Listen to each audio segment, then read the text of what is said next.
আজকে আমি আপনাদের দেখাবো আমার গাড়ির ভেতরটা কেমন, ভেতরে কি কি আছে। তো দেখেন, দেখানো শুরু করা যাক। আমার গাড়ির ভিতরে আছে এই যে এটা বক্স, তারপরে এই যে এটা মানে খুলি এর মধ্যে জিনিসপত্র রাখি। এটা ফ্যান, এটা ঝুড়ি, মানে সব জিনিস জাবি জাবি রাখা হয়। এটা গিয়ার, এটা হ্যান্ড ব্রেক, আর এখানে ঘুমাই, এখানে ঘুমানোর জায়গা। আর এই যে সাইড গ্লাসগুলো খুলে দিলে মানে গরম লাগে না হাওয়া ঢোকার জন্য। এই যে এগুলো খুলে দিই।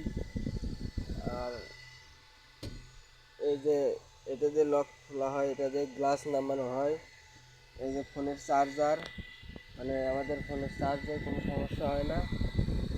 সবাইকে ধন্যবাদ ভিডিওটা। আর এই যে এটা ক্যাবিন লাইট, সবাই লাইক শেয়ার করে দিন আর আমাকে একটু সাপোর্ট করবেন। ধন্যবাদ।